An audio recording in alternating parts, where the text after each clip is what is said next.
Hello, welcome to the Chasing Ebenezer show. And this is our season 1 finale. Wow. We Whoa, did it. I got my legal pad out. That's how awesome it is. Uh-oh. It's a good thing. It's a good thing. I'm Heidi. I'm Benjamin. And thanks for everyone who's been watching us. Thank you to Yeah. our patrons who have helped us do what we do. And we're here to talk about not being mean. Yeah. To yourself or to other people or anyone. Or Animals, anyone. whatever. But specifically. Yeah, and this is really an issue that relates to creatives as both being an audience member observing the art of a person who's creative and just how we critique each other. Because we need critique, but you may or may not know this, but artists are really sensitive people. Really sensitive. And sometimes we have to be in a really good place to receive constructive feedback, and the feedback has to be constructive. So, Heidi. That's me. Yeah. Why do you struggle with critique? Because I relate my performance to my identity, which is not good. So I'm aware of it now. But sometimes when you're a creative person, it's so interconnected to everything that it's hard to separate that if someone is critiquing my performance, that they're critiquing me as a person and my value. So That's hard. it's very hard. I'm sorry. So many tears. Yeah, I think for me, it's similar to that. I think the other piece is that I am, for someone who's creative, I'm also very narrow-minded in my own ideas. And someone gives me an alternative idea. Like, for example, the song on our album, Lion. Okay? I've talked about this before. I had this vision for the song as just a ukulele song, you know. I really liked Eddie Vedder at the time, and I thought, man, he released a ukulele album. That's pretty awesome. So I figured it could work. And then when you were hearing the song, you were like, you know, I think it needs more movements like the Beach Boys. Good Vibrations, which is an amazing song. It really is. But you were trying, you couldn't disconnect from the surfer thing. No, I couldn't. There was, it just totally, it just chaffed me I should really have said bad. Bohemian Rhapsody. Chafed me really bad. I don't know. But you know, once I kind of got outside of my head and got into it, it became one of the best songs, in my opinion, on our album. And so Listen to it if you haven't. listen to your critiques, the Boom. critiquers. It's really good. But sometimes it feels like an all or nothing statement when people critique my work. So it feels like, if I've done something that needs to change on this one song, that means all of my work is bad. Yeah, no. So I struggle with that. Don't think that way. Do people always need critique, you think? No, like for example, I'm going to sing a song here at the end, and my voice is not in great shape today, so I'm going to sing it regardless. So, you know, for example, I know that, so I don't need a critique knowing that maybe I'll be able to sing it better. I mean, we'll see how it goes in a few minutes, but I kind of already know that. I know that I'm coming in, my voice is a little weak because I've been performing so much, so it's not going to maybe be my best performance. I already know that, so you know, that's a time when I don't need that kind of feedback because I'm already aware of it. So, yeah. Yeah. I also don't think it needs to happen when you're creating just for you, not for something to necessarily be consumed by another audience.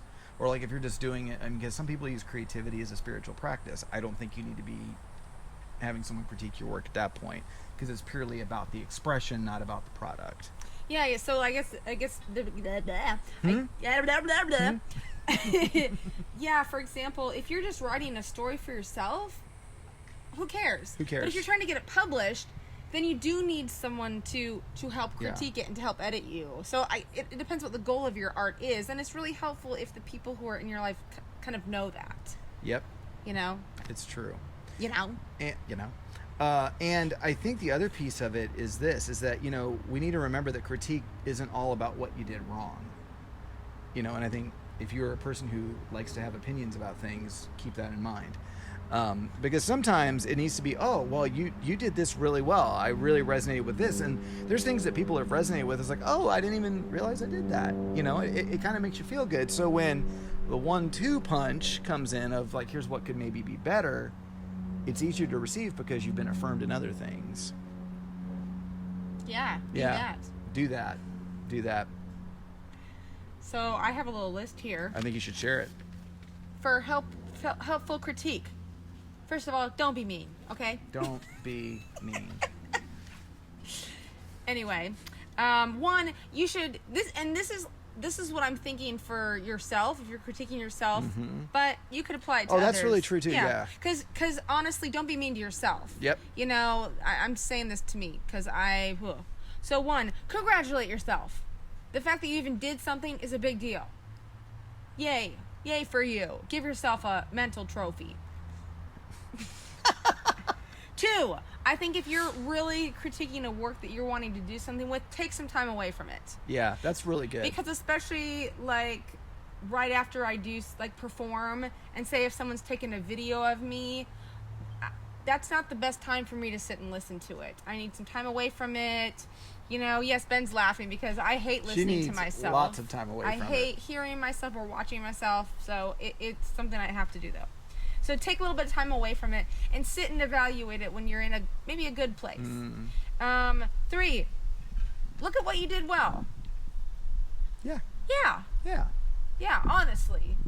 Not I'm the greatest blah blah blah in the world, but yeah, if you sang on key, or if you for painted, once, you know, or if you painted a picture and you can actually tell what it is. You can tell what it is. So point out the things that you think you did well, and this is both for critiquing what will be better and what you did well.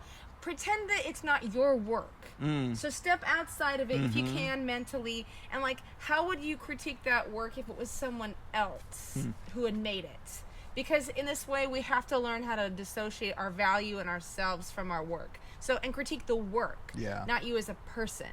So that's really important to do that. So I think that's those really are good. my tips on my bright yet legal pad. So I have something for people who like to give their opinion to other people.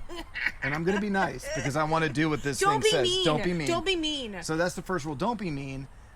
Don't assume that everybody wants your opinion.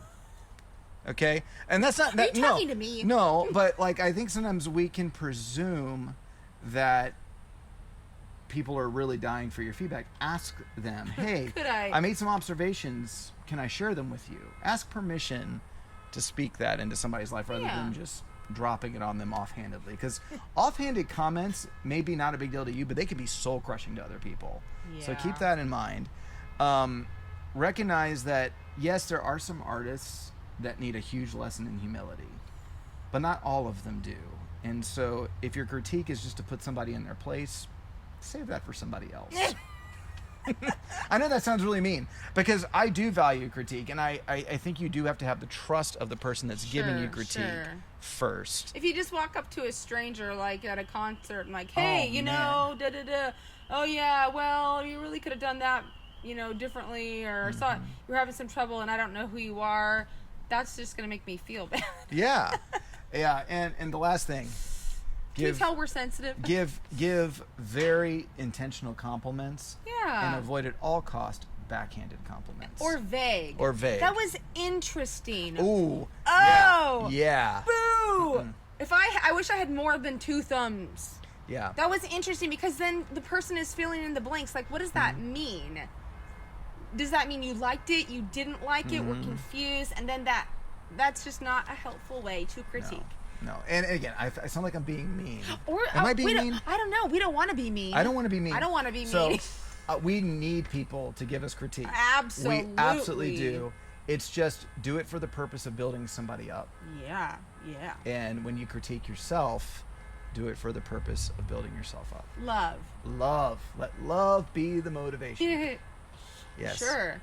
And so we are really excited that this is we finished season 1, and so we're going to be self-evaluating and working on what we did well, what we could do better for the next season. But if you have topics that you'd like to hear about, let us know what they are. Be really good. We want to do videos about things that you want to hear about or what you need help with. I'd really like to have some other guests on the show. Oh, that'd be nice.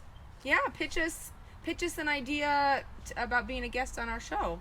That would be awesome. Yeah. Maybe you'll be a guest.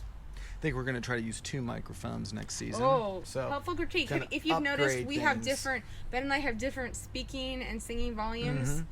So we learned that. We've learned. Well, we kind of already knew that I was the expressive one. But I have to say, this has been a very a good act for us as creatives in being disciplined and continuing Yeah. something. Because I smile all the time. Not really.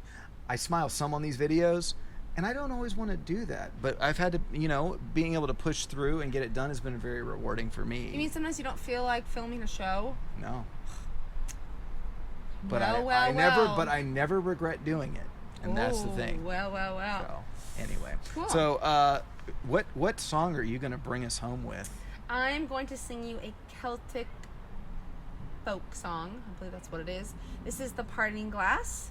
It's kind of a song of farewell and gratitude. So a couple of the verses are traditional, and I wrote a new verse. So I'm going to sing it for you, and I hope you enjoy it. I don't know why I'm doing this. It's like you're not opening a package. I don't know what I'm doing. All right, so thank you for just being with us this season. We will be back in September with season 2. Season 2. All right, here's The Parting Glass. Bye.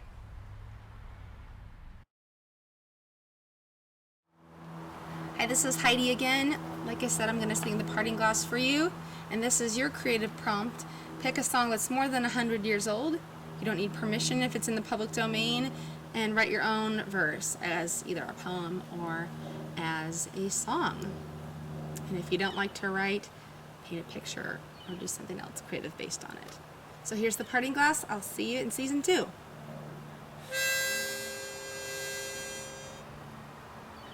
Of all the money that e'er I had, I have spent it in good company, and all the harm that I have done, alas, it was to none but me.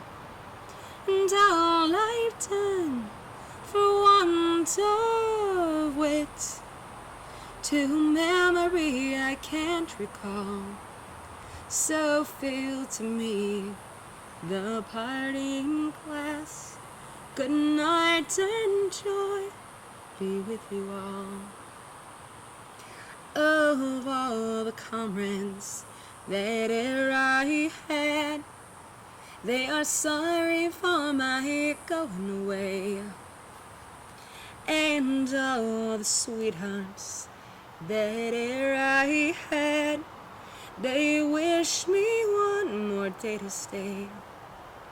But since it fell unto my lot that I should rise and you should not, oh, I'll gently rise and I'll softly call. Good night and joy be with you all.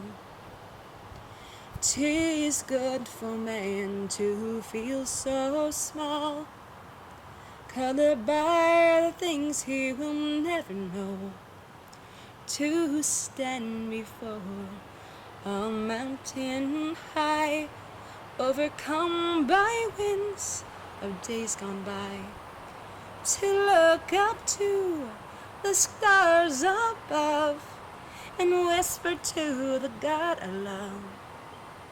So fill for me the parting glass, and I'll drink to my sweet sleep at last. So fill for me the parting glass. Good night and joy be with you all.